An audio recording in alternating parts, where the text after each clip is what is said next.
This video is sponsored by V-Guard. Doctor Ajay Alok, आज आपसे शुरू करेंगे।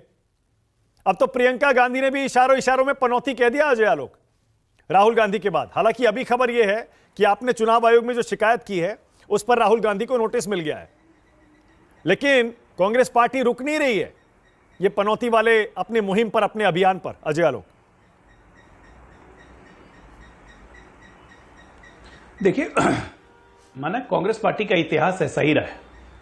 हम लोग एक तरफ बात करते हैं कि राजनीति में शब्दों की मर्यादा होनी चाहिए और दोनों पक्षों को रखनी चाहिए, और कभी कभी लोग बोलते हैं कि भारतीय जनता पार्टी मर्यादा तोड़ती है, भारतीय जनता पार्टी ये करती है। चलिए थोड़ा इतिहास को वर्णन करते हैं, इतिहास को याद करते हैं जरा।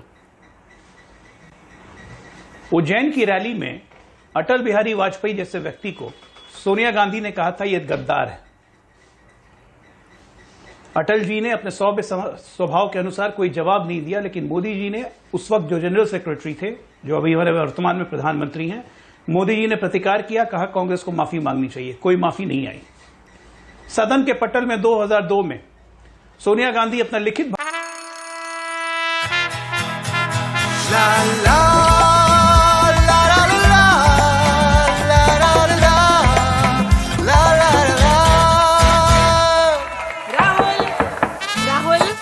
तन के साथ मन को जगाओ वी-गार्ड वाटर हीटर्स के संग। वी-गार्ड भाषण पढ़ते हुए अटल बिहारी वाजपेयी जी को कहा कि ये मेंटली अनस्टेबल आदमी है, जिसने चेहरे पर सेकुलरिज्म का मुखौटा लगाया हुआ है। अटल जी भावुक हुए और उन्होंने जवाब दिया, और बहुत मजबूती से जवाब दिया। कहा कि मेरे बातचीत का लहजा यही है जिसे जवाहरलाल नेहरू तक अपनाया था। अब मैं इस उम्र में अपने बातचीत का लहजा चेंज नहीं करूंगा। अब आते हैं थोड़ा और आगे, मोदी जी से शुरू करते हैं। मौत का सौदागर सबसे पहले कौन लेके आया गुजरात के शिराओं में? और मौत के सौदागर के बाद तो खैर जैसे बाढ़ लग गई। और आज हम बात कर रहे हैं पनौती की। तो चलिए, देश भी देख रहा है कि एक भारत की सबसे पुरानी पार्टी है, जिसको हालांकि अंग्रेजों ने बनाया था अपने स्टैंड बाई के लिए, लेकिन देश की सबसे पुरानी पार्टी तो कांग्रेस ही है। नहीं, एक सेकंड, 404 के बहुमत से लेकिन देखिए, बड़ा कन्वीनियंट सा जवाब हो गया आपका, बहुत कन्वीनियंट, सुविधाजनक। आपने वो सारे बयान उठा लिए कांग्रेस पार्टी के जो उन्होंने प्रधानमंत्री के खिलाफ दिए अब तक। लेकिन इस बहस की शुरुआत, इस विवाद की शुरुआत तो खुद पीएम ने की ना, मूर्खों का सरदार कहकर राहुल गांधी को। लेकिन देखिए, इस पर हम 2 दिन से बहस कर रहे हैं। मैं दूसरी बात कह रहा हूं अजय आलोक, मैं तो ये कह रहा हूं, ये पनौती पर कांग्रेस पार्टी इतना टिकी क्यों है? कल भी कांग्रेस की प्रवक्ता राष्ट्र की बात में बार बार ये कह रही थी कि वो राहुल गांधी नहीं कह रहे हैं, वो तो लोग मान रहे हैं कि नरेंद्र मोदी देश के लिए अशुभ हैं, टीम इंडिया के लिए भी अशुभ साबित हुए। ये लोगों का मानना है।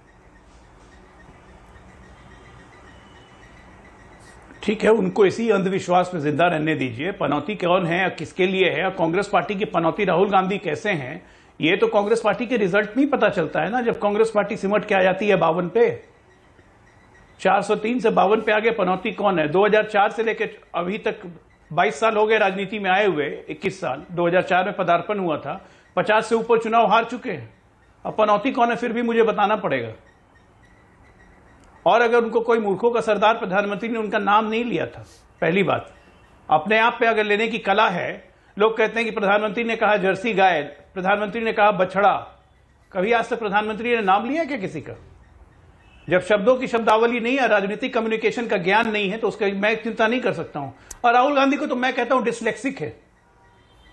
मैं प्रूफ कर दूंगा कैसे। नहीं। जो व्यक्ति बात करेगा कौरव व पांडव की, बोलेगा कि पांडव, एक मिनट मैं बता रहा हूं, मैं मर्यादा ही रख के बात कर रहा हूं। डिसलेक्सिक कोई अनपार्लियामेंट्री शब्द नहीं है मानक। डिसलेक्सिक एक मेडिकल वर्ड है। मैं ये क्यों कह रहा हूं? क्योंकि डिसलेक्सिया का मतलब होता है कि 2 अनवांटेड चीज को आप मिलाते हैं, उसको डिसलेक्सिक कहते हैं। अगर आप कौरव पांडव के युग की बात करें तब बोलें कि कौरव पांडव ने क्या जीएसटी लगाया था, कौरव पांडव ने क्या नोटबंदी की थी। आप डॉक्टर हैं, मैं जानता हूं अजय। देश में एक आम आदमी रोड पे चलता है, वो मैं जानता हूं आप डॉक्टर, मैं वही कह रहा हूं। लेकिन डिसलेक्सिया का मेरे ख्याल से इस पैनल में सबको पहले से पता होगा क्या होता है, एक कंडीशन होती है। आप राजनीतिक बयानबाजी करें, मैं सिर्फ ये कह रहा हूं पर्सनल अटैक ना करें, उसे प्रचार में ही छोड़ देना। आपका काम है अपनी पार्टी के नेता को डिफेंड करना, उनके बयानों को डिफेंड करना। लेकिन मैं ये पूछ रहा हूं अजय आलोक, ये जो पनौती, मूर्खों का सरदार, डिफेंड कर रहा हूं, इसका फायदा किसे मिलेगा? क्योंकि अब तो राजस्थान का आज आखिरी दिन था ना प्रचार का। किसको फायदा मिलेगा इसका? बिल्कुल, राजस्थान का आखिरी दिन का प्रचार था और राजस्थान परसों वोट करेगा और किसको फायदा मिलेगा ये तो 3 तारीख को देखेंगे। लेकिन हम आपको बता देते हैं कि 150 प्लस हम रहने जा रहे हैं और उसके बाद फिर ये कांग्रेसी से पूछिएगा कि पनौती कौन बना भाई। This video is sponsored by V guard.